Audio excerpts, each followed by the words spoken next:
Olá, pessoal! Quero compartilhar com vocês uma situação técnica do cotidiano. Ora, um engenheiro eletricista, ele instalou um medidor de energia elétrica, tudo certo, utilizou cabos de cobre, tanto na linha quanto na carga, e aí, pouco tempo depois, veio a concessionária de energia, trocou a cabeação da linha por cabos de alumínio. Qual foi o problema? Os terminais do medidor, eles eram de cobre. Houve então uma reação de oxirredução entre o cobre e o alumínio, houve uma corrosão com precipitado de material, provocando curto-circuito nos terminais de linha do medidor. Isso é o que chamamos corrosão galvânica e veremos isso em detalhes nesse vídeo.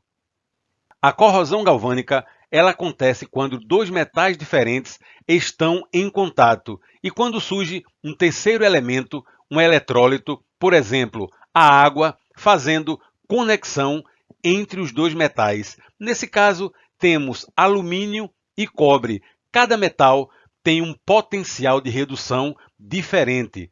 No alumínio, menos 1,68 volts e no cobre, mais 0,34 volts. Acabamos de formar uma pilha. Teremos então uma corrente elétrica fluindo entre alumínio, água e cobre.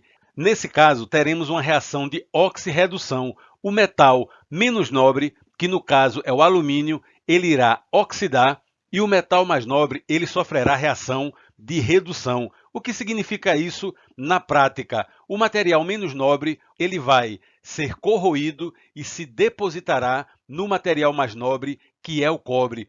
A esse fenômeno damos o nome de corrosão galvânica. Com base no hidrogênio, em potencial 0 volt, como referência, temos metais com potencial de redução negativo e também metais com potencial de redução positivos. Nesse exemplo, a corrosão galvânica ocorreu entre o cobre e o alumínio. O cobre, em relação ao alumínio, tem um potencial de redução superior. Por isso que dizemos que o cobre é o elemento mais nobre e o alumínio o elemento menos nobre. Nunca esqueça que o elemento menos nobre ele será corroído e se precipitará no elemento mais nobre.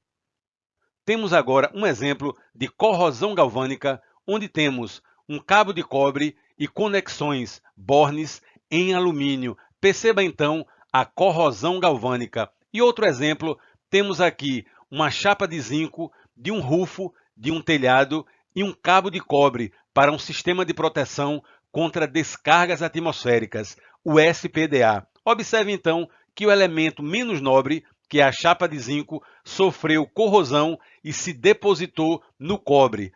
Podemos ainda citar outros exemplos: corrosão galvânica numa haste de aterramento, também no conector cabo-chapa ou ainda no aterramento de uma tubulação metálica. Mas qual é o problema da corrosão galvânica? Ora, ela aumenta a impedância na conexão, pode provocar mau contato, curto-circuito ou então a danificação de conectores e bornes. Para solucionarmos esse problema, temos que utilizar conectores bimetálicos, ou seja, eles são formados pela junção de dois metais, nesses exemplos, alumínio e cobre, de tal modo que podemos fazer uma emenda através de um conector bimetálico entre condutor de cobre e condutor de alumínio, e não haverá a corrosão galvânica. A grande sacada desses conectores bimetálicos é que não há um elemento soldante entre os materiais, por exemplo, entre o alumínio e o cobre do conector, porque eles são soldados através de uma solda por fricção.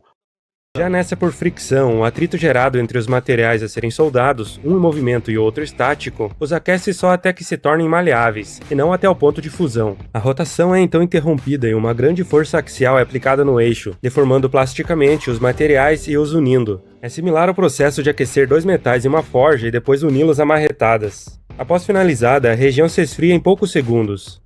Percebeu agora a grande vantagem da solda por fricção, evitando a corrosão galvânica.